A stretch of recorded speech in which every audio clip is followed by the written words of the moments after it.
Good morning. आज हम मानव भूगोल के चौथे पार्ट के अंदर प्रवेश करेंगे।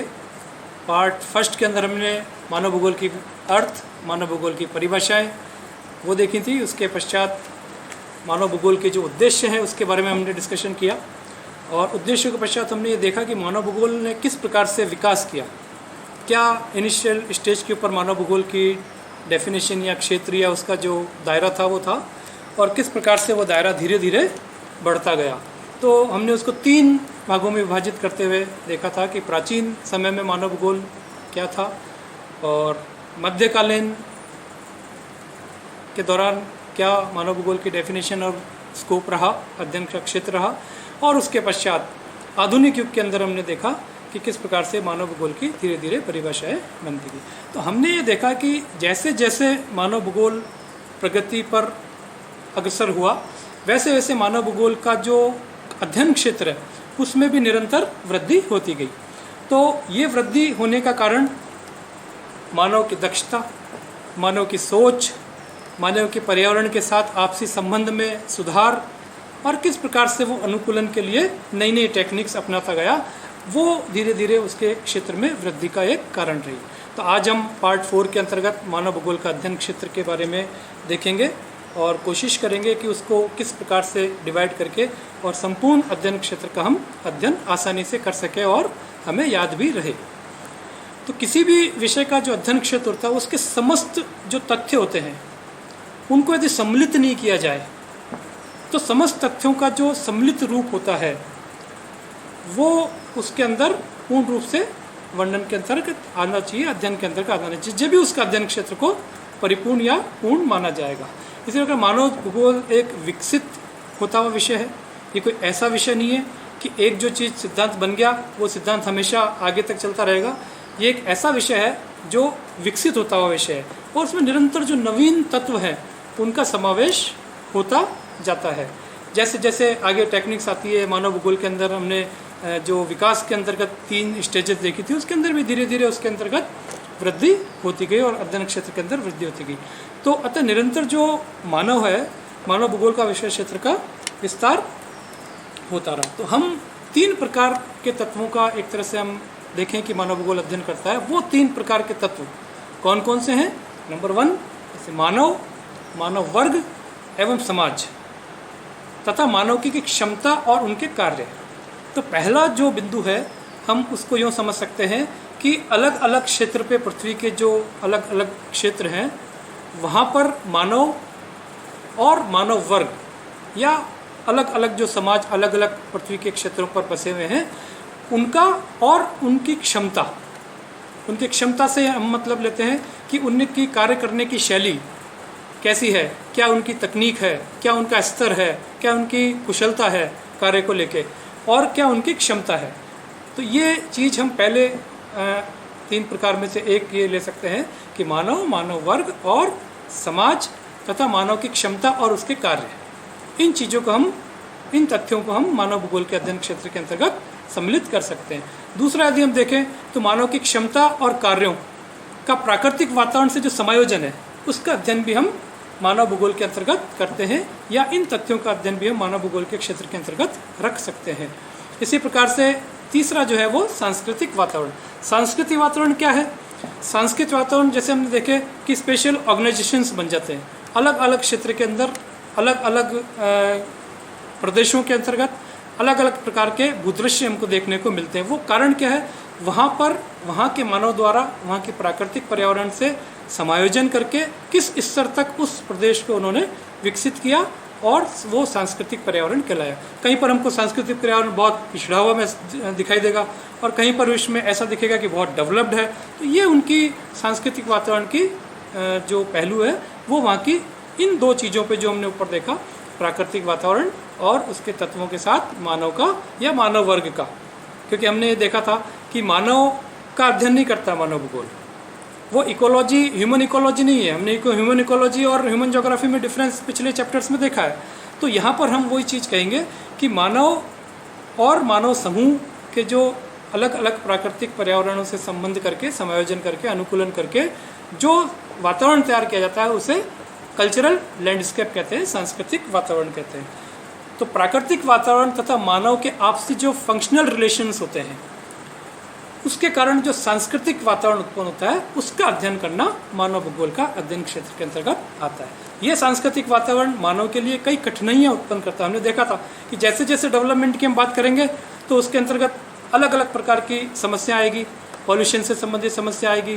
किसी रिवर के ऊपर हमने उसको ब्लॉक करके और वहाँ पे रेजिडेंस बस्तियाँ बना दी, तो ऐसी स्थिति में धीरे धीरे वो नदी अपना कभी रुद्र रूप धारण करेगी, तो मानव द्वारा जो प्रयास किए गए हैं वो सभी नष्ट हो जाएंगे।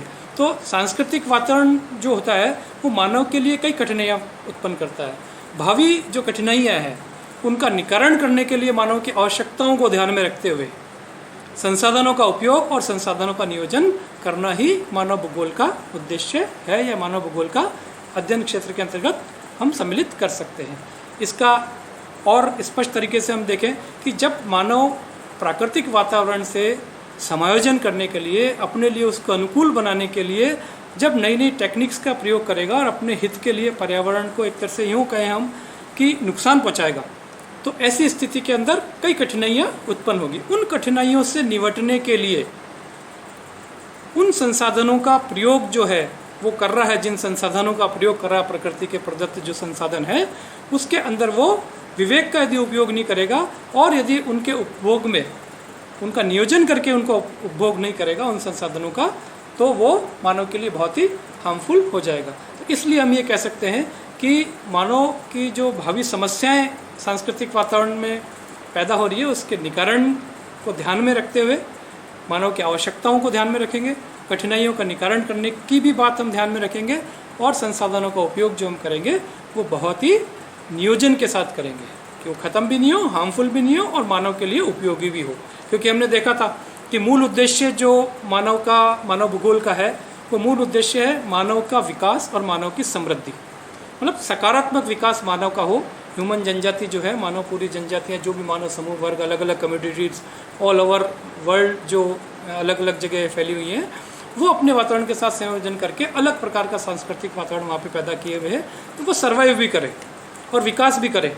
यदि प्रकृति के बिल्कुल अगेंस्ट जाके करेंगे तो उसके द्वारा किया गया विकास भी कभी भी नष्ट हो सकता है, जैसा कि हम आए दिन देखते हैं।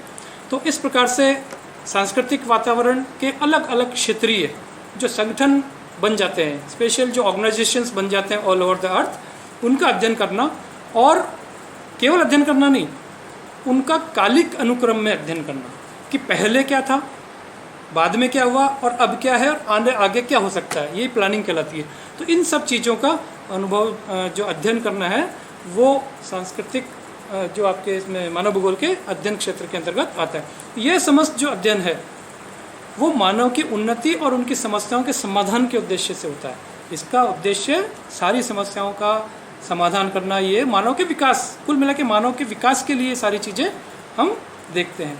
तो संसाधन नियोजन तथ्यों का जो कालिक अनुक्रम है और भूदृश्यों के क्षेत्रीय वितरण की अलग अलग जगह जो संसाधनों के जो तथ्य हैं नियोजन करते हैं, उनके तथ्य हैं, उनका समय समय के अनुसार जो परिवर्तन होता है उनका, और उनसे जो अलग अलग प्रकार के भूदृश्य उत्पन्न होते हैं उनका एरियल डिस्ट्रीब्यूशन, पूरे वर्ल्ड के अंदर उनका वितरण क्या है, इस बात का अध्ययन भी मानव भूगोल के अंतर्गत किया जाता है। तो ये उसके अध्ययन क्षेत्र के अंतर्गत आएगा। आगे एक जो डायग्राम है वो अभी मैं आपको दिखा नहीं सकता, उसके अंदर स्कोप बताया गया ह्यूमन ज्योग्राफी का, और उसके अंदर दो सर्किल्स बना के एक तरफ फिजिकल एनवायरनमेंट और एक तरफ ह्यूमन एनवायरनमेंट। तो फिजिकल एनवायरनमेंट के अंतर्गत क्या क्या आता है हमने पहले भी देखा था फर्स्ट चैप्टर के अंदर कि उसके अंदर water, air, climate, flora, fauna, soil, sunlight, land forms और नेचुरल जो फीचर्स हैं, पर्वत, पठार, मैदान, ये चीज़ें उसके अंतर्गत सम्मिलित की गई थी फिजिकल एनवायरनमेंट में।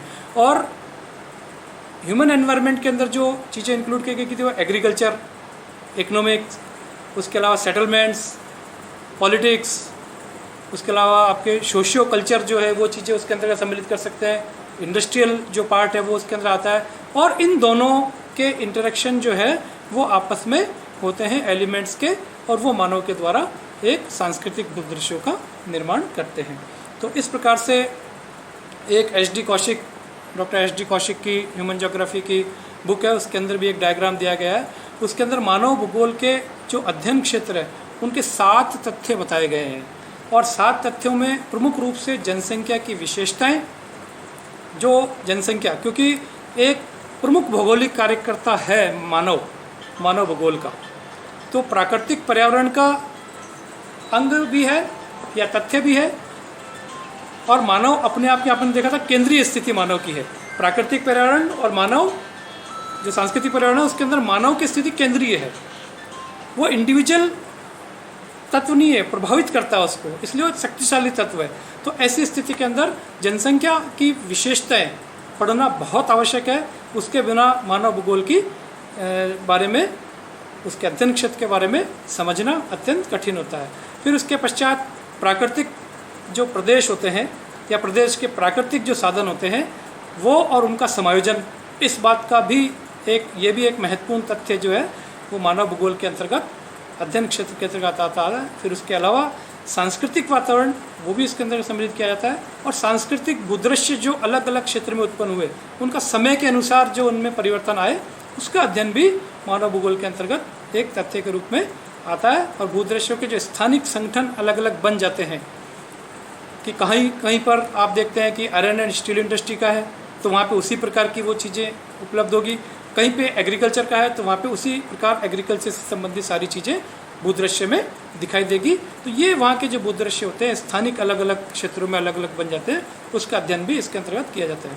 संसाधनों का उपयोग और नियोजन, जैसा कि हमने अभी चर्चा की थी कि मानव के सामने जो समस्याएं आती है उनका निवारण और मानव को अनुकूल बनाने के लिए जो प्रयास किए जाते हैं, पर्यावरण को, प्राकृतिक पर्यावरण को मानव के अनुकूल बनाने के जो प्रयास किए जाते हैं उसका समुचित और नियोजित हो, संसाधन का प्रयोग समुचित हो और नियोजित हो, तो वो बहुत ज़रूरी है। उसके बिना डेवलपमेंट जो है बहुत हार्मफुल होगा। तो स्थानिक संगठनों के जो आंतरिक संबंध होते हैं, आंतरिक संबंध एक स्थानिक संगठन से दूसरे स्थानिक संगठन के अलग अलग आंतरिक संबंध हो सकते हैं, उनके बारे में भी हमको अध्ययन करना अध्ययन क्षेत्र के अंतर्गत महत्वपूर्ण हो जाता है। तो ये जो सारी चीज़ें हमने देखी ये मानव भूगोल के अध्ययन क्षेत्र से संबंधित थी। तो सारांश रूप में यदि हम देखें तो यहाँ पर 3 चीज़ें हमारे सामने आ रही है, प्राकृतिक पर्यावरण, सांस्कृतिक पर्यावरण और मानव। तो मानव और प्राकृतिक पर्यावरण जो है उससे इंटरेक्ट होके, आपस में इंटरेक्ट होके और मानव उसको अपने अनुकूलन और समायोजन और एडजस्टमेंट ये तीनों करके और इन प्रक्रियाओं में जो भी चीज़ें आती है उसका अध्ययन मानव भूगोल के अंतर्गत किया जाता है। तो सांस्कृतिक वातावरण तैयार किया जाता है। तो सांस्कृतिक वातावरण हमको अलग अलग जगह अलग अलग मिलता है, तो उन सांस्कृतिक वातावरणों का समय के अनुसार हमको चेंजेस जो उसमें आए उसका भी अध्ययन मानव भूगोल के अंदर। केवल मानव भूगोल का अध्ययन का क्षेत्र ये नहीं होता कि आप उसके डिस्ट्रीब्यूशन को देख लो, आप उसके डिस्ट्रीब्यूशन वहाँ पर वैसा डिस्ट्रीब्यूशन क्यों है, उसके कारण और उसके प्रभावों का भी आपको अनुभव अध्ययन करना है। और अध्ययन करने के साथ साथ उसकी तुलनात्मक जो अध्ययन है वो भी आपको उसमें बहुत आवश्यक हो जाता है, उसके बिना उसको समझना कठिन होता है। तो बेसिकली यही जो स्कोप ऑफ ह्यूमन ज्योग्राफी के अंतर्गत हम ले सकते हैं। इसके बाद जब हम नेक्स्ट दूसरा पार्ट लेंगे तो मानव भूगोल के अध्ययन क्षेत्र के अंतर्गत, तो वो अपना पार्ट 4.1 हो जाएगा, ये 4.0 पार्ट कहलाएगा। उसके बाद में नेक्स्ट वाले में अपन वो कौन कौन से तथ्य हैं उन एक एक तथ्यों को लेके और मानव भूगोल के अध्ययन क्षेत्र को विस्तार से देखेंगे कि मानव भूगोल के अंतर्गत किस प्रकार से जनसंख्या का अध्ययन किया जा सकता है, किस प्रकार से सांस्कृतिक वातावरण का किया जाता है। तो इन सभी तथ्यों का अपन एक एक करके और इंडिविजुअली अध्ययन करेंगे ताकि आपको अच्छे से वो चीज़ क्लियर हो जाए कि मानव भूगोल के अध्ययन क्षेत्र के अंतर्गत क्या क्या सम्मिलित किया जाता है। Thank you.